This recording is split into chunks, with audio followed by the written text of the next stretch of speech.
Bonjour, c'est Floriane du blog Parents Naturellement.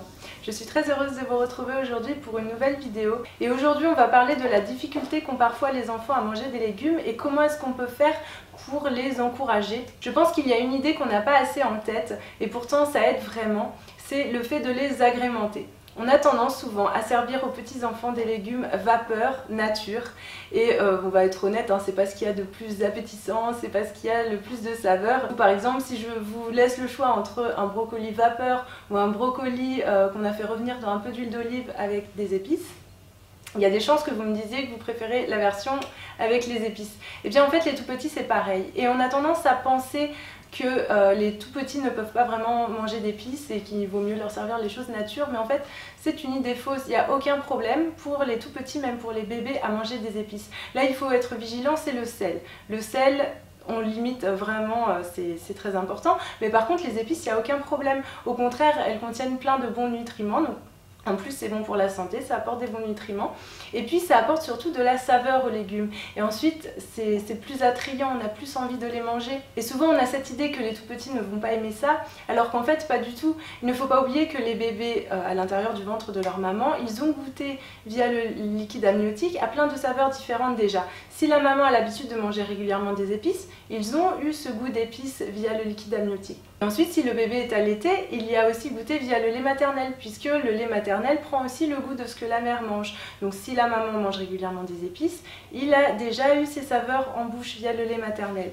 Et ensuite, souvent, eh bien, du coup, ce ne sont pas des saveurs inconnues, ils sont contents d'en manger. Et je vois ma fille il y a 1 an, il n'y a aucun problème pour manger des plats avec des épices. Au contraire, elle adore ça, elle a même mangé du chili con carne avec un petit peu de piment. Bon, bien sûr, on va pas mettre énormément de piment, hein, ça pique, mais il y a plein d'épices douces qu'on peut utiliser vraiment à foison. Le cumin, le curcuma, le paprika doux, le gingembre, il y a aussi les herbes aromatiques, l'aneth, les herbes de Provence, l'origan, le basilic. Et donc tout ça, ça va vraiment venir agrémenter les plats de légumes, les rendre bien plus attrayants aux yeux des enfants et surtout à leur papilles. On peut aussi mettre du lait de coco avec tout ça, donc souvent ça donne un bon petit goût aux légumes. Et donc avec des recettes simples, il y a vraiment possibilité, je pense, de rendre ces légumes plus attrayants pour les enfants. Et vraiment, je pense qu'il est important de sortir de cette idée qu'il faut absolument leur servir les choses brutes, nature. Parce que je pense qu'au contraire, ça associe dans leur esprit les légumes à quelque chose de fade, à quelque chose de pas très appétissant, alors que les légumes peuvent être vraiment savoureux s'ils sont cuisinés. Et il y a plein de petits plats de légumes qui plaisent beaucoup aux enfants, comme par exemple les galettes de légumes, les quiches aux légumes, le guacamole par exemple pour l'avocat. Et je pense qu'avec tout ça, ça peut vraiment aider les enfants, les encourager en tout cas à manger plus de légumes.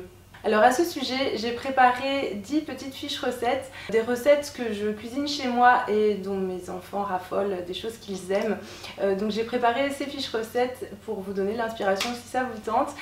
Pour les télécharger, vous pouvez cliquer sur le lien sous la vidéo, ensuite rentrer votre prénom et votre adresse email et vous recevrez directement dans votre boîte mail les fiches recettes, donc sous format PDF. Donc j'espère qu'elles vous plairont, qu'elles plairont à vos enfants. N'hésitez pas à m'en faire un retour, surtout si vous les essayez. Et puis ces recettes s'accompagnent aussi d'informations sur la manière d'accompagner son enfant lors des repas, si jamais on rencontre des difficultés. Donc vous recevrez aussi des informations précieuses pour accompagner votre enfant lors des repas. On parle par exemple du cas de l'enfant qui ne mange pas ou très peu, on parle de certains problèmes de comportement récurrents à table, pour mieux les comprendre et mieux les gérer avec bienveillance. Donc si c'est un sujet qui vous touche, si vous êtes confronté à certaines difficultés lors des repas de votre enfant et que vous souhaitez savoir comment l'accompagner de manière respectueuse et mieux comprendre ce qui peut se passer en lui, je vous invite aussi à vous inscrire via ce lien sous la vidéo et donc vous recevrez les fiches recettes et les informations en plus. Voilà, le tout constitue un dossier complet en fait. Voilà, je vous remercie de m'avoir écouté et je vous dis à bientôt dans une prochaine vidéo. Salut!